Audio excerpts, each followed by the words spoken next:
Bonjour les graphes, ravi de vous retrouver pour cette nouvelle vidéo hebdomadaire. On va faire le point donc en deux parties. Première partie macro, les indices, les obligations, etc. comme d'habitude. Qu'est-ce qu'on peut voir, on va dire, en grosse tendance. Et plus on approche évidemment de la fin d'année, plus on se projette sur 2024. Et la deuxième partie de la vidéo, ce sera une vidéo axée donc sur analyse action. Des titres qui sont expressément pris pour un petit peu la pédagogie. Au-delà de cela, donc, on est toujours au même point, vous l'avez compris, les taux, c'est super important, le marché regarde que ça. Évidemment, les mauvaises stats économiques poussent dans l'idée de se dire que les banques centrales vont réagir.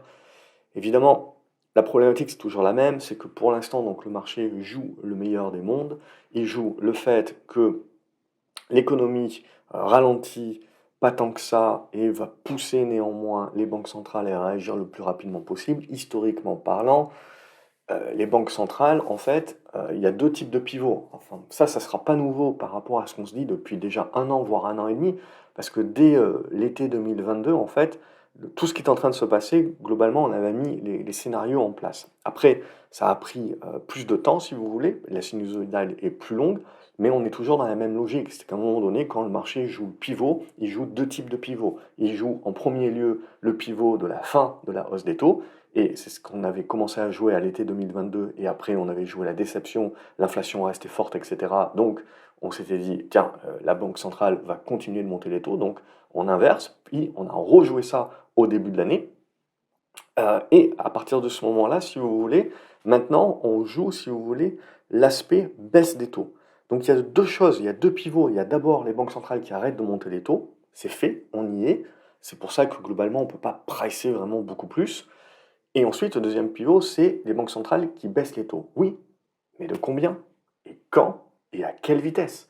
Tout ça, ce sont des impondérables, et le marché donc met un petit peu la charrue avant les bœufs, mais c'est normal. Le marché n'est qu'une bête qui anticipe et qui ensuite revalorise lorsqu'il se dira qu'il a poussé un petit peu le bouchon trop loin et que finalement les banques centrales, même si en effet elles arrêtent de monter les taux, elles ne vont pas non plus les baisser aussi fortement, drastiquement, rapidement que l'on croit. Potentiellement milieu d'année 2024 ou septembre 2024, ça peut être des débuts d'esquisses de baisse, mais le marché peut très bien se mettre à baisser parce qu'il sera déçu de par la vitesse à laquelle les banques centrales vont baisser les taux. Et donc même si vous avez l'inflation, je vous avais fait un joli dessin il y a déjà plusieurs mois, même si vous avez l'inflation qui baisse globalement, ben, les taux restent, si vous voulez, au-dessus de cette inflation, donc on reste dans des éléments restrictifs.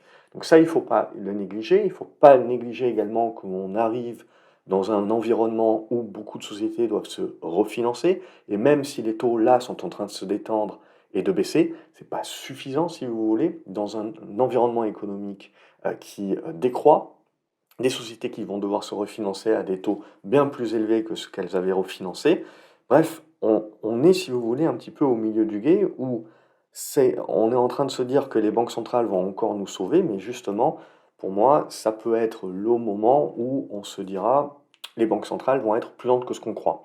Rien de nouveau, donc ça c'est le risque, c'est le risque à prendre en compte. Évidemment, pour l'instant, le marché ne matérialise ou ne valorise absolument pas ce risque-là. Il valorise uniquement le fait que tout va bien se passer dans le meilleur des mondes possibles et que les banques centrales vont réagir très fortement et très rapidement. À titre personnel, je ne le crois pas. On a un discours de Powell qui doit avoir lieu ce soir. Je pense qu'il sera dans la lignée de ce que je suis en train de vous dire. Et il leur faut plus de data de toute manière, et c'est toujours un petit peu trop tôt. N'oublions pas que euh, tout cela, ça prend du temps, si vous voulez. Et donc, la Fed ne tirera pas avant de vraiment avoir tous ces indicateurs rouges, notamment le chômage. Et le chômage, c'est la dernière roue du carrosse, c'est le dernier truc qui monte. Et en règle générale, quand vous réagissez par rapport au chômage, vous réagissez un petit peu trop en retard. Et donc, même si vous baissez les taux, globalement, avant que cette baisse de taux ait un impact sur votre économie, il se passe 6 mois, 9 mois. Donc, le marché boursier anticipe, c'est une chose. Mais l'économie, n'oubliez pas qu'actuellement, on n'a pas encore intégré les dernières hausses de taux qu'on avait faites il y a plusieurs mois déjà. Donc ça, voilà, c'est à prendre également en ligne de compte. Et historiquement parlant, c'est toujours quand il y a toujours des périodes de 6 mois, 9 mois où la Fed laisse ses taux inchangés. Et en règle générale, c'est là où l'erreur se fait, c'est qu'elle laisse ses taux inchangés trop longtemps. Et donc ça a le temps, si vous voulez, de gripper l'économie à ce moment-là et après elle réagit trop tardivement, ce qui fait que même quand elle baisse les taux, finalement le marché continue de baisser parce que c'est trop tard, trop peu et trop lentement. On verra si c'est exactement le même cas ici, hein. La Fed, on le voit, prouve et démontre qu'elle ne répète pas les mêmes erreurs. On n'oublie pas que l'année prochaine, c'est surtout une année électorale pour les US. Donc ça aussi, ça peut rentrer en ligne de compte sur un paquet d'éléments. Bref, pour moi, en fait, on rentre dans des éléments où on est dans des constructions. C'est-à-dire que on va avoir le droit de reprendre son souffle sur des valeurs de croissance, typées semi-conducteurs. On va avoir le droit de croire à un retour, un rebond de la Chine, un retour des pays émergents, de l'Europe, etc., qui vont permettre à tout un tas de valeurs value et éventuellement les métaux de remonter la pente. On en parle déjà depuis de nombreuses semaines, mais globalement c'est ça éventuellement, c'est est-ce qu'on rejoue en 2024 une année de rotation comme on a pu jouer en 2022. Ce qui va nous intéresser pour ça, donc, c'est la suite sur les taux. Donc moi, ce que je regarde maintenant, c'est, on a fait, je pars du principe qu'on a fait le rebond sur les taux qu'on devait faire, mais il faut bien regarder que ce rebond revient en fait sur les niveaux de support qu'on avait atteints et que l'on pensait socle à l'époque, justement, fin 2022 et milieu 2023. Donc là, pour moi, c'est une zone un petit peu de résistance, donc il ne faut pas croire que les taux vont continuer de baisser éternellement. Donc on voit qu'on construit, éventuellement on peut donner un dernier coup de rein vers la zone des 95, mais je pars du principe que maintenant on a une zone, on va dire 91-96 globalement, où pour moi c'est de la neutralisation qui se met en place, c'est de la construction de congestion. Et ce n'est que la sortie par le haut ou par le bas qui nous donnera la prochaine tendance. On sort par le haut, on joue vraiment la tendance de baisse des taux et donc de remontée de l'obligataire, mais on joue ça sur du moyen terme, puisque la tendance de fond reste à la baisse, donc reste à la hausse sur les taux. C'est bien ça qu'il faut comprendre, si vous voulez, c'est ce qu'on est en train de jouer à court terme et qui n'impacte pas et qui ne change absolument pas la donne encore à long terme. On ne peut absolument pas parler aujourd'hui de retour dans un environnement de taux bas, de baisse des taux, d'une manière régulière, etc. C'est trop tôt encore pour le dire. Il faudrait, vous le voyez, réussir à minima de repasser au-dessus des 96 et confirmer au-dessus des 100, 101. Et là, on en reparlera. Ce qui va surtout m'intéresser, c'est à quelle vitesse on fait la remontée. Parce que si on continue là de jouer un petit peu l'escalier, ben, ça veut dire globalement qu'on valide une économie qui certes ralentit, mais quelque chose qui se fait crescendo. Et ça peut être le meilleur environnement pour les marchés. Si on commence à accélérer les choses, certes, oui, on commencera à baisser les taux et on se dira, youpli, oh là, les taux continuent de baisser et donc la Fed va être un ami et va également baisser ses taux court terme. Mais ça voudra aussi dire que l'économie est en train de ralentir beaucoup plus sévèrement et beaucoup plus rapidement que ce que l'on croit et que ce que l'on avait anticipé. À ce stade-là, comme je vous l'avais dit, j'avais passé de nombreux mois à vous dire que le consommateur et les entreprises étaient très résilientes et elles rentraient dans ce ralentissement économique de manière très forte. Et donc il ne fallait pas croire, si vous voulez, qu'on allait avoir un chavirement du jour au lendemain. Mais vous avez donc besoin, si vous voulez, que le ralentissement économique s'accélère et puis dure dans le temps pour que vraiment la situation empire auprès des entreprises et auprès des particuliers, au point où on arrive au point de bascule, c'est-à-dire à l'accélération des événements et éventuellement à un événement de crédit. Donc pour l'instant, on n'y est pas, on est toujours sur des choses qui se construisent dans le temps, donc ça reste tout à fait propre. Donc pour moi, on est là-dedans. Tant qu'on est entre les 90 et les 96, on est dans cette phase de construction. C'est quand on va en sortir et avec quelle vitesse et quelle force on en sort qu'on validera en effet le fait que les taux baissent de manière plus forte, oui, mais le fait que ce n'est pas forcément une bonne nouvelle parce qu'on se souciera un petit peu plus de l'économie à ce moment-là et des marges des entreprises. Donc c'est ça aussi qui est important. C'est-à-dire que là, on a un rebond sur le quatrième trimestre, c'était prévu globalement, économiquement parlant. Les vraies questions commencent à arriver sur 2024. Donc évidemment, tout le monde va aller de sa petite prévision sur 2024, etc. Soyez toujours très prudents, évidemment. Je vous rappelle que la majorité des prévisionnistes pour fin 2022 disaient que 2023, ça allait être une année baissière. Donc on en est là aujourd'hui, c'est toujours le même point. On est un petit peu comme Saint Thomas, on croit ce qu'on voit. Et pour moi, là, on a eu donc le rebond qui est sous une forme de prorata. Éventuellement, on peut pousser encore une deuxième jambe, mais il faudra s'attendre à une phase, à un moment donné, de construction-congestion, où le marché va vouloir observer, va vouloir attendre qu'un peu plus de stats commencent à rentrer pour pouvoir justement juger et jauger de la vitesse à laquelle on ralentit. Est-ce qu'on ralentit vraiment fortement ou pas? Et en fonction de ça, eh bien, on va pouvoir sonder les choses. Au niveau des pétroles, ce que l'on voit, c'est qu'on continue de baisser la production, mais à ce stade, ça ne fait rien sur les prix. Donc le marché, là aussi, est dans la validation, si vous voulez, du ralentissement économique. À ce stade-là, c'est là où c'est très intéressant parce que tous les indicateurs, si vous voulez, commencent petit à petit à se valider, mais on a toujours beaucoup de flux sur les marchés actions. Donc à partir de ce moment-là, si vous voulez, ce qui va nous intéresser, c'est un petit peu comment on va sortir de tout ça.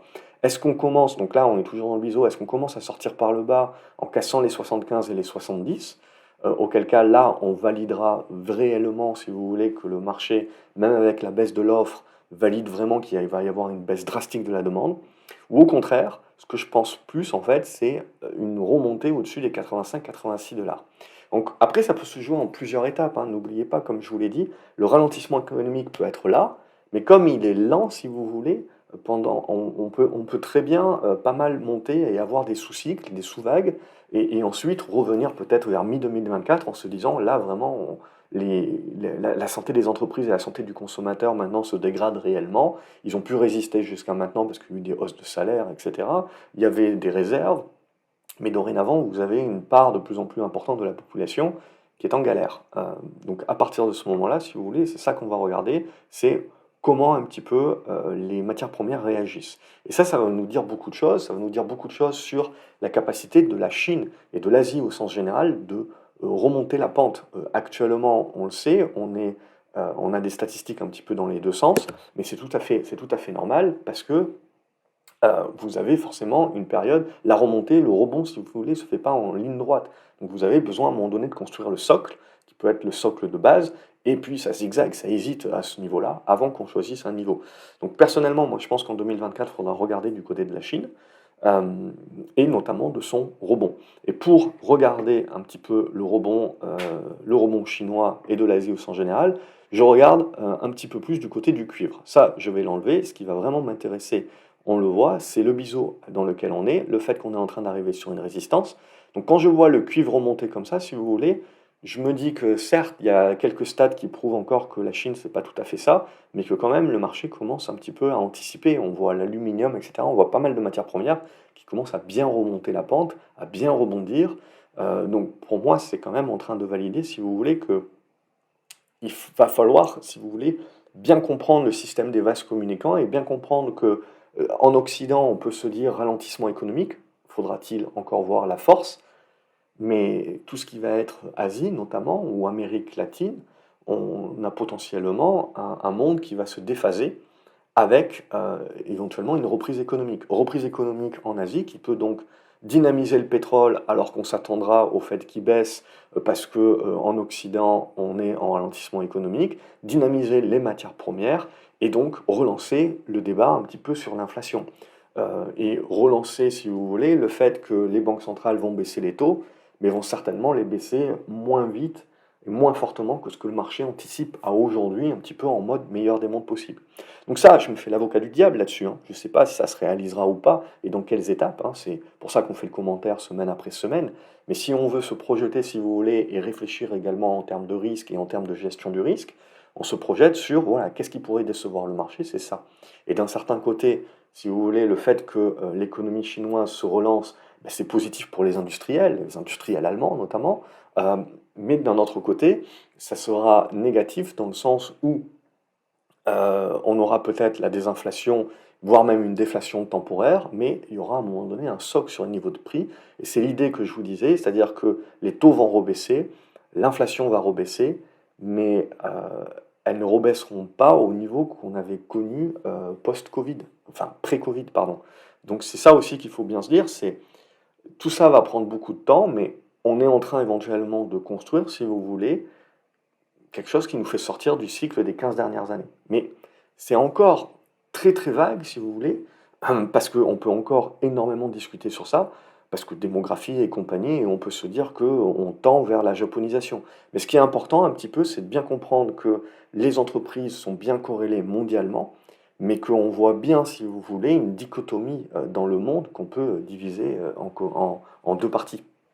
Donc c'est ça, en fait, tout l'enjeu actuel et tout le défi en ce moment, si vous voulez, c'est pas de se faire complètement gommer l'esprit par juste une vue française ou une vue européenne ou une vue américaine, et bien d'essayer de prendre l'ensemble des choses et bien de comprendre, si vous voulez, qu'un certain nombre d'industriels peuvent très bien remonter la pente par rapport à la remontée des marchés asiatiques. À contrario, des valeurs de croissance qui ont fait la performance cette année peuvent très bien être revalorisés à la baisse et marcher en crabe, si vous voulez, parce qu'à un moment donné, on jouera le fait que les taux baissent, mais ne vont pas baisser assez vite, donc il va falloir revaloriser un petit peu tout ça. Mais ça, voilà, c'est le côté naturel des choses, mais à ce stade, on n'en a absolument aucun indice, si ce n'est des débuts de quelque chose sur les métaux qui, moi, m'intéressent pour justement valider un petit peu ce type de scénario-là. Donc, on continuera de regarder le cuivre. Pour l'instant, il n'y a pas de signal en tant que tel, hein. J'ai besoin qu'on revienne au-dessus des 4 dollars globalement pour avoir un vrai signal, mais c'est quelque chose à regarder. Quand on va regarder les indices et on va regarder donc un petit coup du DAX, ben ça va très bien. Donc on a la remontada qui continue de se faire. Alors, est-ce qu'on va aller chercher jusqu'à la résistance avant de consolider, ou on va consolider un petit peu et puis aller la chercher dans un second temps? Voilà, ça fait partie de l'impondérable, globalement. On sait bien qu'à un moment donné ou à un autre, le fait d'avoir gagné 2000 points en ligne droite, ben, il va falloir le consolider un petit peu. Mais pour moi, je veux dire, tant qu'on va rester au-dessus des 15 009 dorénavant, ça restera une consolidation saine. 15 009 jusqu'à 15 008, ça va rester une consolidation saine. Il y a pas grand-chose à remettre en cause. On est dans de la construction de configuration qui ensuite va nous intéresser. Ce qui va surtout m'intéresser pour la suite, c'est qu'est-ce qu'on va faire, combien de temps on va mettre entre 15 008 et 16 008 pour arrondir, 16 006, 16 007, et c'est surtout comment on en sortira. Parce que si ça sort par le haut, ça, euh, là c'est un très très gros signal qui peut être donné en mode exponentiel. Et à contrario, si ça ressort par le bas, c'est là où on repartira sur de l'hésitation. Mais à ce stade-là, vous avez nécessairement besoin un petit peu d'une digestion et qu'on marche un petit peu en crabe. Donc il va falloir un petit peu s'y attendre à un moment donné. Si je regarde le CAC 40, je retrouve la même chose, c'est-à-dire une sacrée remontada qui me permet de revenir actuellement sur les 7360. Bon, j'aurais bien aimé qu'on aille chercher les 7400, 7450, cette zone-là. C'est la zone de résistance. Il faudra s'attendre là aussi à ce qu'on consolide. Alors, est-ce qu'on va consolider maintenant ou on va aller la chercher et puis consolider plus tard? Voilà, ça reste la question, mais on va dire 7002, c'est mon point pivot à court terme au-dessus duquel je reste très positif. Et à moyen terme, je restais positif au-dessus des 7100. Tant qu'on est au-dessus de ces deux niveaux-là, toute consolidation est à voir comme saine et comme construction. Et ce qui va surtout m'intéresser, c'est d'aller taper un petit peu les résistances pour voir si on a la force de passer. Et évidemment, quand on regarde le CAC 40, on se dit, pour avoir la force de passer, il faut que le luxe passe globalement. Et donc, derrière, il faut que également la Chine remonte la pente. Parce que la Chine, si vous voulez, qui remonte la pente d'un premier lieu, ça va être important d'abord qu'on consomme les matières premières avant de se dire globalement qu'on va se remettre à acheter des sacs de luxe. Donc moi je le vois également comme un petit peu un déphasage. N'oublions pas que les foyers chinois sont blindés de cash à cause du Covid, à cause de l'incertitude immobilière, etc. Donc dès qu'il y a un petit peu de confiance qui revient, qu'il y a un peu plus de visibilité qui revient, ça ne se passe pas du jour au lendemain, mais il faut se dire que ce cash également va être employé.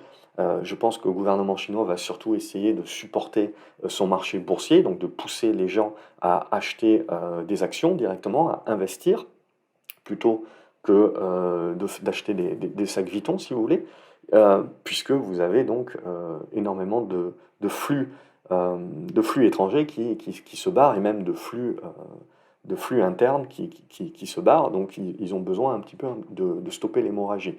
Donc ça peut être des choses intéressantes pour le marché chinois. Bon, on en reparlera parce que ça aussi, ça peut mettre pas mal de temps à se mettre en place, mais c'est ce qui va m'intéresser. Si j'accélère un petit peu, on va aller chercher pour moi ce qui va être le nerf de la guerre également, ça va être l'euro-dollar. Et l'euro-dollar, donc on voit bien qu'on a bien rebondi ici, donc on a une bonne surperformance de l'Europe sur ce rebond-là. À ce stade-là, je sous-traite évidemment les GAFAM et compagnie, hein.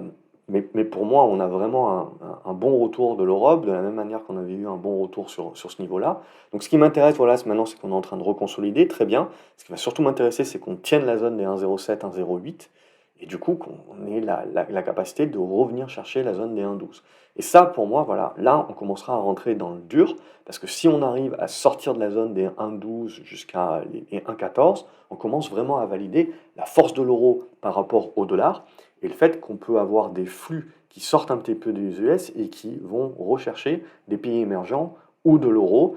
Et ce que je vous dis, c'est qu'en gros, quand vous avez un marché comme ça qui a été délaissé pendant des années, vous n'avez pas besoin que beaucoup de flux reviennent dessus pour créer en fait des gros décalages. Parce que du coup, comme le marché est pouillemesque, si vous voulez, hein, dès que vous avez des petites capes là-bas qui valorisent l'équivalent de nos grosses capes, de nos très grosses capes dans les indices. Donc, si vous voulez, vous n'avez pas besoin que beaucoup d'encours sortent, mais ces encours-là, relativement, ça va avoir un gros impact sur l'Europe. Donc ça, je regarde beaucoup, si vous voulez, et je pense que c'est pas à sous-estimer. Également, si le marché fait une rotation type value, etc., ben, les meilleures valorisations sont en Europe aujourd'hui. Et ça peut créer un socle fondamental qui soulage un petit peu, évidemment, les gestionnaires pour aller chercher ce type de choses. Donc ça, je regarde aussi, ça sera très intéressant à regarder. Et puis l'or et l'argent, évidemment, toujours la même chose. Est-ce qu'on va casser les fameux 2000 $ et compagnie? Ça, je m'en moque un petit peu. Ce qui m'intéresse globalement, c'est qu'en gros, on va devoir jouer avec l'endettement, on va devoir jouer l'achat de l'or globalement, parce qu'il va falloir maintenir un minima un petit peu les monnaies. Donc ça aussi, ça sera l'enjeu des prochaines années. C'est bien beau d'investir et de pousser l'investissement dans la transition énergétique, etc., et dans le quoi qu'il en coûte, mais à un moment donné, si vous voulez, même si vous imprimez des dollars et que vous avez la dette en dollars et que les banques centrales reprendront certainement le quantitative easing dès qu'il y aura un problème à vendre la dette, à ce moment-là, si vous voulez, vous reprenez le quantitative easing, vous rachetez votre propre dette, vous poussez vos banques nationales à racheter votre dette et on repart en quantitative easing. Donc ça, voilà, ce sont un certain nombre d'éléments aussi qui seront importants dans les décisions de banque centrale, et je pars du principe que c'est plus important de savoir quand est-ce que les banques centrales arrêteront leur tightening et feront une pause et repasseront ensuite en easing, plus que la baisse de taux en tant que telle? C'est ça qui va surtout m'intéresser. Et donc du coup, l'impact que ça peut avoir sur l'or, et comme on en avait parlé déjà depuis de nombreux mois, c'est pour moi surtout la surperformance de l'argent par rapport à l'or qui est à vraiment regarder. Et là, vous le voyez, on part vraiment en ligne droite sur la résistance actuellement. Donc ça va être vraiment intéressant. Il y aura peut-être une consolidation intermédiaire, mais là, l'argent pour moi est en train de donner un gros signal également à moyen long terme.